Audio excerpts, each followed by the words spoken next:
afternoon, class. Welcome to the virtual classroom, and we shall once again resume with our lesson Flamingo with the assignment questions of the chapter 2, Lost Spring, Stories of Stolen Childhood, Part 2, I Want to Drive a Car, Session 2. The very first question that is supposed to be discussed is, describe Mukesh as an ambitious person. So once again I shall remind you children that you are supposed to make a separate notebook for English, and the question answers that we are discussing over here in the sessions, various sessions, you are supposed to write down the answers of those questions in that assignment book.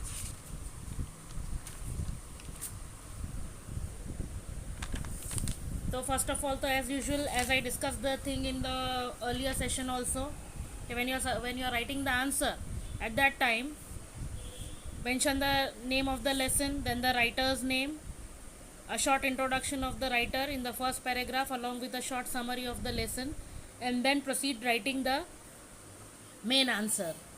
So we shall here proceed with our main answer. The question is, describe Mukesh as an ambitious person. So Mukesh is an ambitious person because when the lesson opens, we are being told by the writer that he has a dream to become a motor mechanic, and he wants to break free the chains of the slavery or the chain of the poverty that he and his lineage are being tied to. From generations, his people in Firozabad, they are engaged in the business of making the glass bangles. He wants to draw himself different from all those people, and he wants to break free from himself from the vicious web of generations of families being involved in bangle making business. He wants to draw himself away from this business of generating glass bangles. So he has the courage to dream of becoming a motor mechanic, and thus he wants to free himself from the destiny that is being implied on him. So that's why we can say Mukesh is an ambitious person because he wants to break free the chains of poverty that is being implied on him and his people. Now second question, why is Mukesh dream of learning to drive a car a Mirage?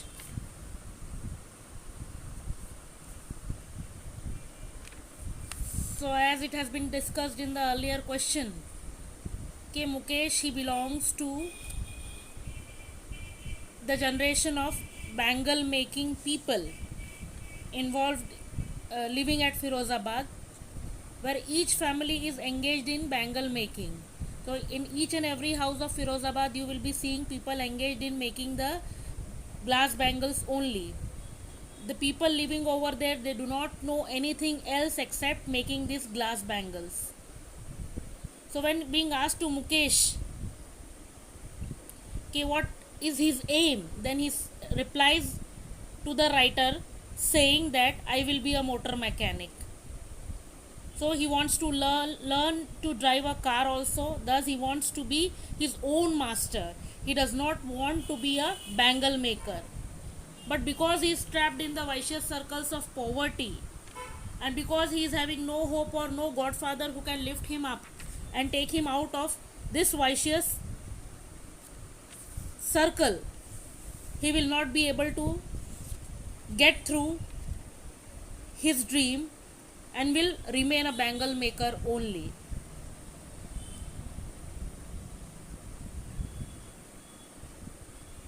So likewise you can complete your answer writing like this, elaborating the idea. Now switch on to question number 3. It is his karam, his destiny explained. Now this statement, it is being spoken by Mukesh's grandmother in the lesson. So you have to explain this particular statement.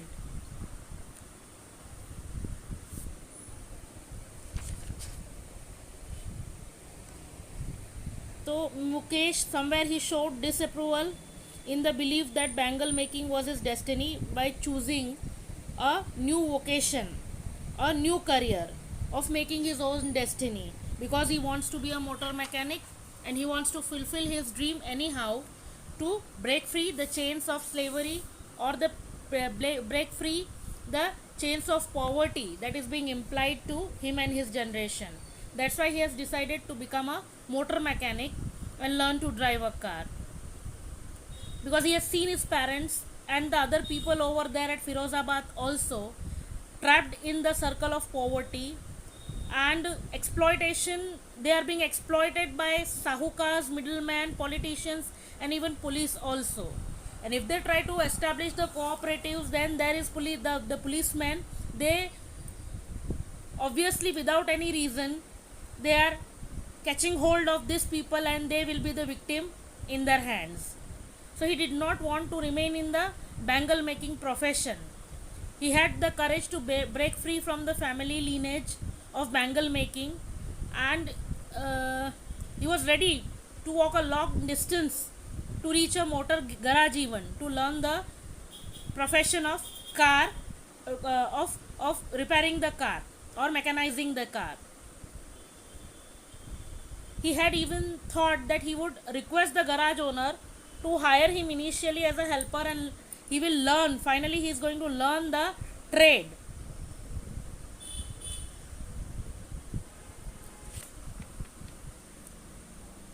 But then Mukesh's grandmother, she believes in destiny too much. She believes that they cannot escape from the God given lineage, whatever is being given to them, the poverty that is being implied on them. It is somewhere the thing being given to God, and it is being written in their destiny, and they can never come out of the clutches of their destiny. It is their destiny to suffer like this. Her parents were also suffering. Her generation is also suffering, and simultaneously the forthcoming generation, they are also going to suffer from this. They were born in the caste of bangle makers and will die being bangle makers only, and they will always be the one making the bangles only in Firozabad, because they do not have any control over their destiny, and they do not have anybody to lift them up or to become the godfather and take them out from these clutches of poverty. Question number 4. Describe the circumstances which keep the workers in the bangle industry in poverty. It is an important question. So as we all know, the bangle makers of Firozabad are exploited in many ways, and they are being endangered to many health hazard situation also, because they have to continuously work in the hot furnaces over there. There are about 20,000 children in Firozabad who are engaged in the business of bangle making.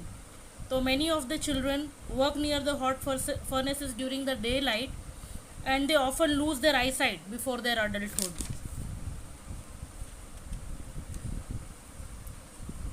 And these years of exploitation have killed all the initiatives that resides within an individual to have the ability even of thinking of taking any another profession. So they are incapable of even thinking also of taking any other profession than to opt for the profession of making the glass bangles. They are not able to organize themselves into the cooperative due to the constant bullying and exploitation that is being done by the politicians, authorities, bureaucrats, money lenders, middlemen, and even the policemen also. Because if something goes wrong, then the policeman is going to catch hold of these people only, and the reason is because they are poor. So the area where they live, the hutments, it is all full of stinking lanes. It is full of garbages, having homes that are having crumbling walls, improper drainage facilities, no clean water available for drinking also, no windows, wobbly doors, and overcrowded with the families where humans and animals they coexist like the people used to live in the primitive ages. So they do not have even enjoyed one time of full meal also in their entire life, as being said by the grandmother of Mukesh.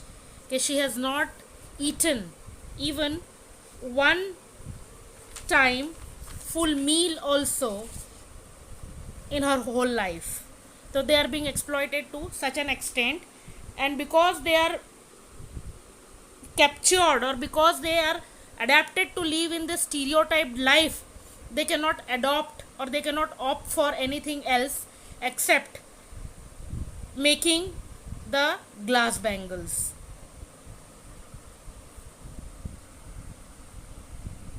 Question number 5.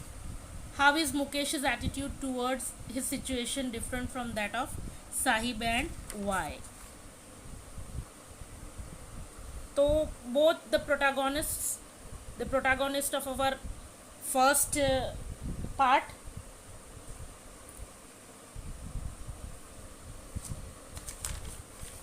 that is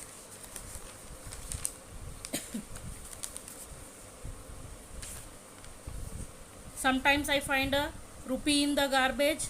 The name of the protagonist is Sahib Alam. Whereas part 2, that is I want to drive a car. The name of the protagonist is Mukesh. So Mukesh belongs to a bangle making family, but he is not satisfied with his profession, because he is having altogether a different dream, whereupon he dares his own destiny to become a motor mechanic in future, and he proudly announces that he wants to drive a car. He has a strong willpower and wants to achieve whatever dreams he has seen, whatever thoughts he has conceived. He wants to put those thoughts into action. Unlike other people in his family, he totally stands contradictory to them. Sahib, on the other side, he is a rag picker who is content, who is fully satisfied with his life, but becomes unhappy only when at the end of the lesson he gets the job of a job at a tea stall, where he is holding a metal canister in his hand. So previously, when he was taking that polythene bag, when he was doing the job of rag picking, at that time the polythene bag he was carrying, it was much lighter in weight, and he was the master of his own wish and will. Whereas when he has taken up the job at a tea stall, he has submitted his liberty, his freedom to the owner of the tea stall, where he is being paid the monthly salary, and he has to work for him, and he has to sacrifice his freedom in order to work over there on a tea stall. Even though he is earning much more, then also he is not satisfied with the job that he is holding. Previously, he was much happy when he was doing the job of rag picking. Because he has lost his independence, which he had as a rag picker, and Sahib accepts his new situation, whereas Mukesh does not want to break free from the tradition. Mukesh dares to want himself to make him enable to work and break free from the age old traditions. That is why Mukesh is more courageous and determined than Sahib, that we see in both the parts of the lesson.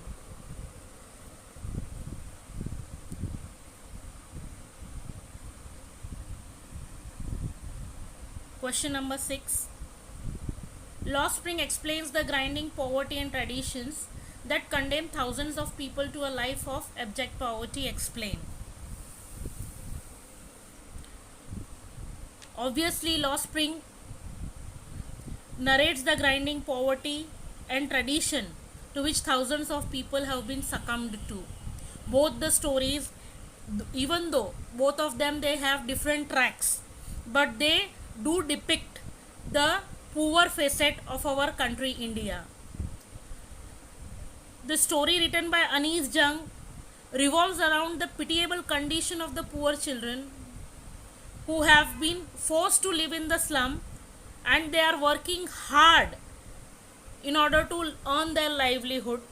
The very first story of Sahib, where a child he is supposed to go to the school in order to make a future, make a good future out of it, but then because of the poverty that he is encircled in, he has to do the work of rag picking, and later on, in order to satisfy, in order to make up his ends, he has to work at a tea stall also.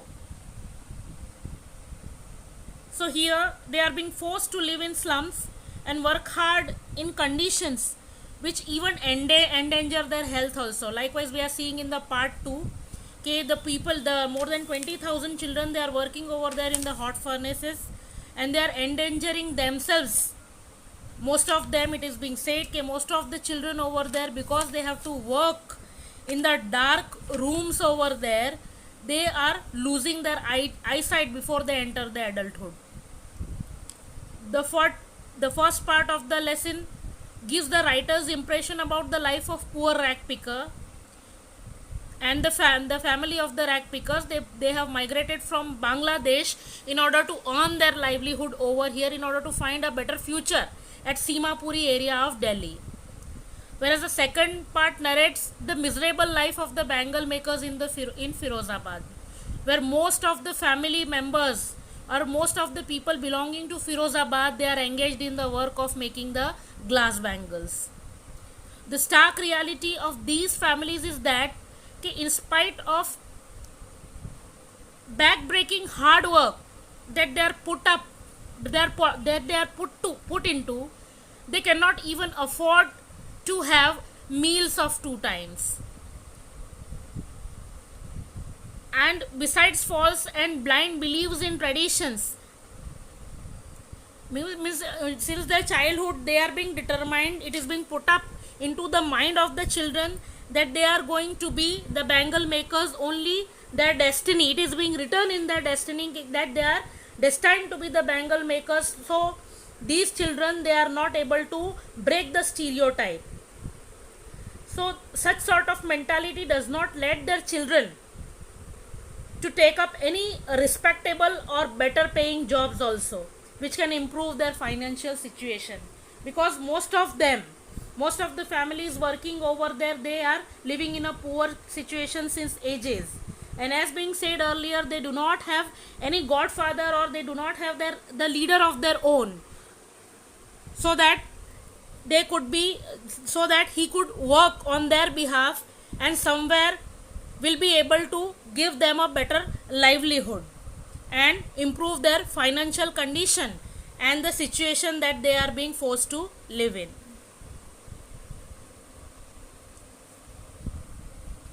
So children, here we have taken 6 questions. These are the core questions taken from part 2, and all these 6 questions, as I have discussed, you are supposed to write it down in the notebook also. I hope whatever explanation of the answers that is being given to you, you have understood it very well.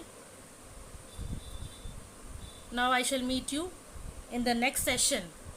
Till then, goodbye and take very good care of yourself. Thank you.